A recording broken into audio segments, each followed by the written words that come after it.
All right, Trombonies, great to see you. Mr. Malone here again. Today we're going to spend just a few minutes reviewing our mouthpiece exercises one more time, because that's always what we start with. We'll put the instrument together, and then we're going to focus on playing through lesson 2 today, which again I know is review, but this will be a great way for you to kind of practice along what you guys have been doing in class with Mrs. Brokey. So, first off, as always, we start with some really great posture, sitting up nice and tall, feet flat on the floor. Always important that we have great posture when we play, so that we have all the air that it takes to be able to get the kind of sound that we want, and also to project to those that are watching us, our audience, that we're excited about what it is we're about to do. Okay, so sitting up tall, right up on the edge of the seat, feet are flat on the floor, shoulders are back but relaxed. Okay, awesome. Then we're going to take our mouthpiece. We got a finger and a thumb. Okay, we're going to do some mouthpiece exercises like we did last time. I'll start my metronome, and then basically I will do something and you try and match what I do. If I play high, you play high. If I play low, you play low. Try and match the rhythm that you hear. Okay, here we go.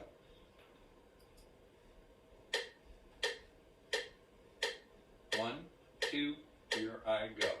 Oh, oh, oh. Oh, oh, oh. Oh, oh, oh. Oh, oh, oh, oh. Oh, oh, oh, oh. Oh, oh, oh. Oh, oh, oh,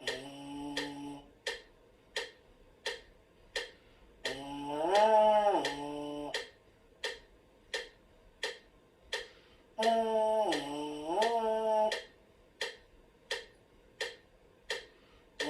Oh, oh, oh.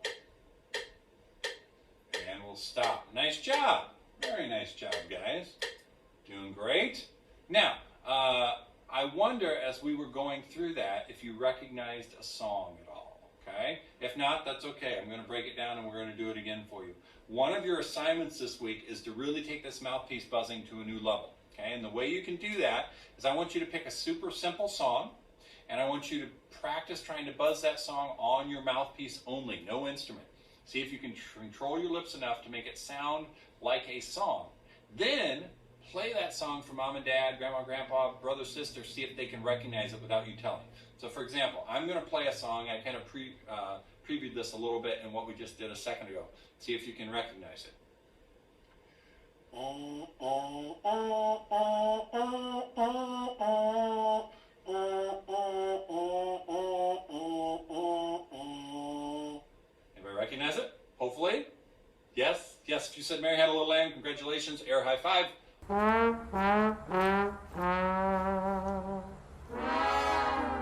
And that's with no slide, right? That was all done by controlling my embouchure and controlling my air. If you can get to the point where you can do that and make the songs recognizable, playing it in the trombone is going to be much, much easier. So that's mission number 1 this week. Spend some time picking a super easy song like that, and then see if you can get somebody that can recognize it without you cheating and telling them what it is. Okay?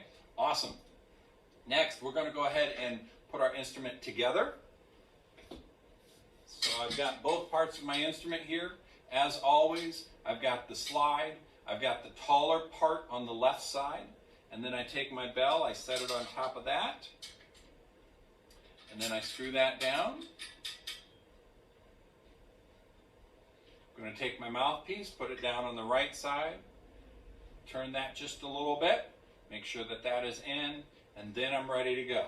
Okay, now, just a quick review on holding the instrument, because this can get confusing for trombones sometimes again.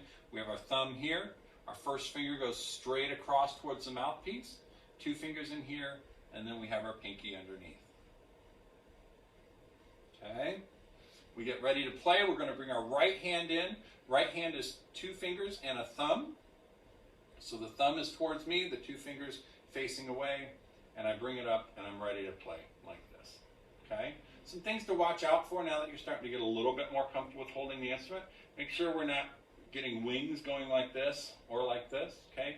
You notice I'm just at kind of a a nice angle here, a little bit more than 90 degrees probably, okay? That's what we're shooting for.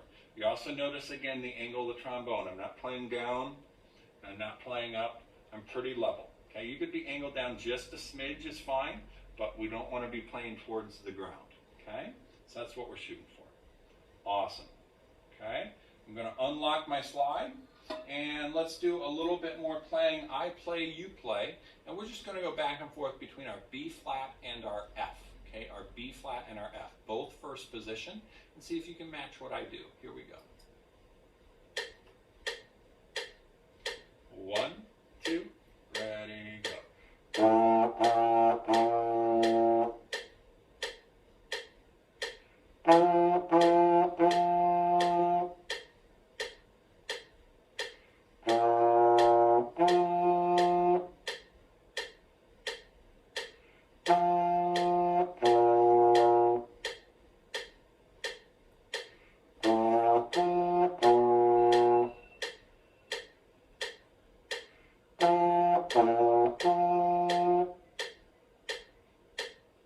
Nice job, very nice job.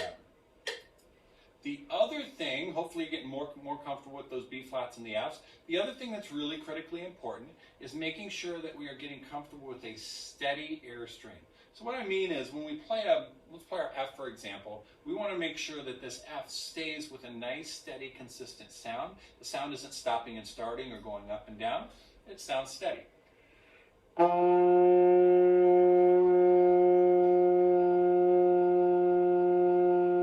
As opposed to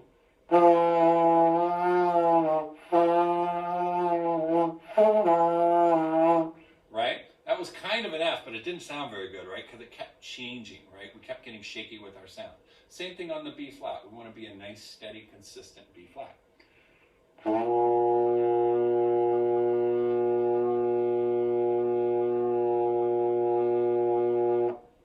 So that's another great thing to continue to work towards during your practice. Maybe one day you say, my goal is to get 4 counts of a really good steady sound.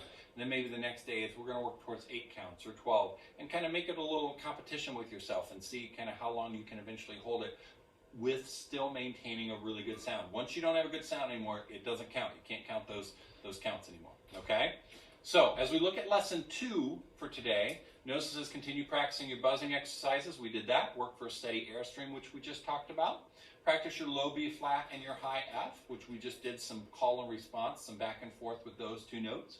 Practice all your songs. So we have songs from the last page and we have some on this page we're going to talk about today, as well as our 5-note scale. And then of course, we keep saying it, but it's so important. Don't forget to always play with good posture. This is one of those things, again, that when you're home by yourself, you could start to develop some bad habits about, not playing with good posture, and then that's a really hard thing to fix later. So that's why we keep harping on you about it. If we were seeing you every day in class, we'd be able to remind you every day, but we just don't have that luxury right now. Okay? Notice note review, so you can write in the positions for each of those notes. But right now I want to jump down to the band warm-up. Notice our band warm-up. B flat up to F, and then back down to B flat again. So we're just stair-stepping up the scale, and then back down. So we've already kind of done this in lesson 1A and 1B. We worked up, but we didn't come back down. So I want to go ahead and do that, but a little bit different from how we did it in lesson 1. We're going to take out the whole rests. So we're going to just do 4 counts on each note, and then come right back down the scale when we get to the F, 4 counts on each note coming down. Okay, so here we go. Starting on our B flat, as you're playing one note, you always want to be proactively thinking ahead. So I'm playing a B flat, but I'm thinking, okay, where's my C? What position is that? And so when it's time, I can make one quick change to C, and I'm not having to search around for it. I'm kind of picturing that next position in my head before I actually play it. Here we go.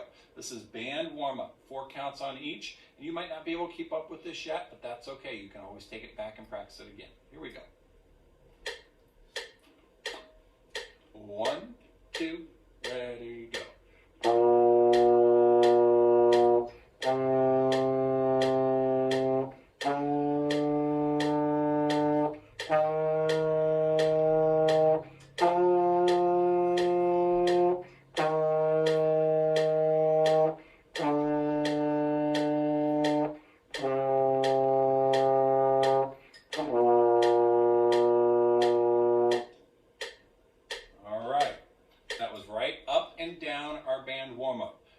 that's too fast for you, go back to putting the rests in. And then maybe when you get that, you can just, instead of 4 rests, maybe just do 2 counts of rest. And then 1 count of rest. And as we keep saying, always just making it a little bit more of a challenge. Find your comfort zone, push yourself beyond that just a little bit, okay? Next, let's take a look at Mary Had a Little Lamb, a classic, one of my favorites. So we're going to go ahead and play through this. I do want to draw your attention to the first and third line. There should be an extra D on there. We probably already told you about that in class, but if you missed it, make sure you add that extra D in at the end of the first and third line, okay? So here we go. Mary Had a Little Lamb. Again, I'll do it with the metronome. We might not all be up to this tempo yet, but that is okay. Here we go.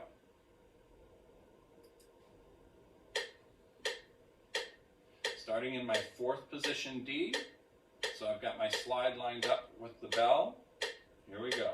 1, 2, ready, go.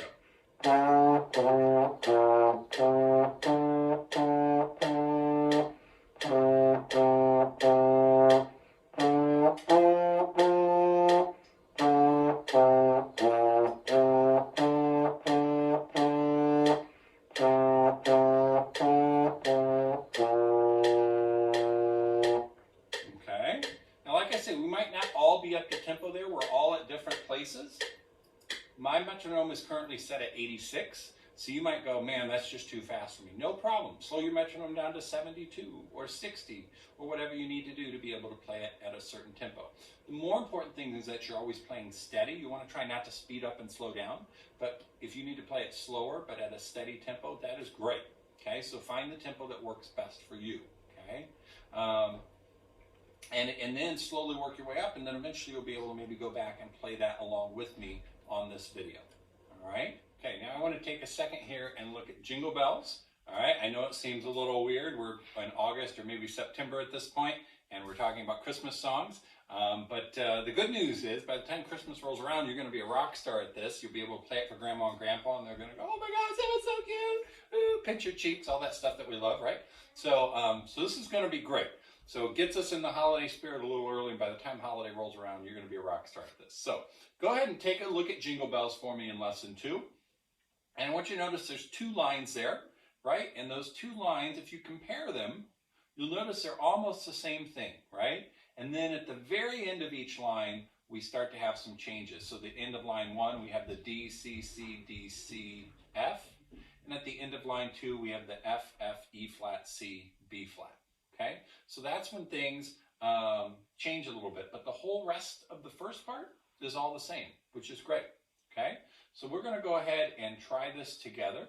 And again, you might not be quite as up to tempo as where I am, and that's totally fine. Okay, but we'll go ahead and play it together and see how it goes. Here we go. Once we play it through it once, we're going to break it down and look at a couple little spots just to help you out. Here we go, from the beginning. 1, 2, D and go.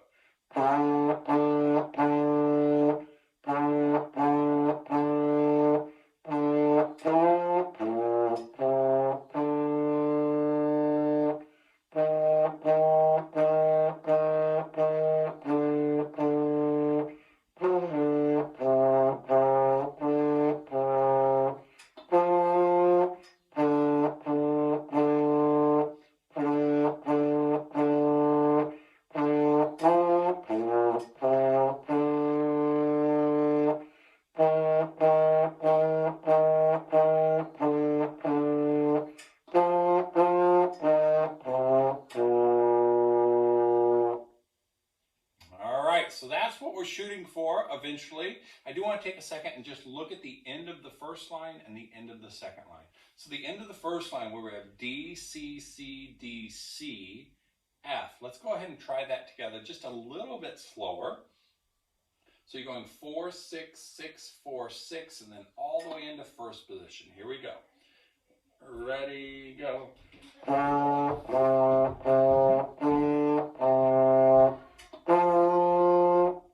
So if I'm practicing at home, I'm going to work on that little spot several times to get that good. Then I'll go back to the beginning and put it together.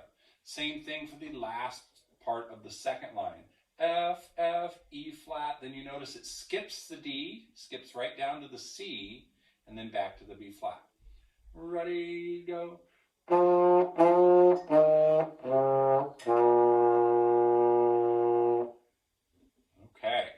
so there we go. Christmas in September. Okay. As you guys are practicing, as we've talked about several times, make sure you remember that this is a marathon. This isn't a sprint. Okay, we're not going to magically one day be able to do all of this stuff. You just keep doing a little bit of practicing every day, and you're going to see that the overall arc is getting better and better. It's good. You're going to get frustrated sometimes. You're going, oh my gosh, I don't think I can do this. But then think back to where you were a couple weeks ago and look at the progress you've made. So keep it up. You guys are doing awesome, and I'm looking forward to the day that we can all sit in a room together and do this every day. Take care, guys.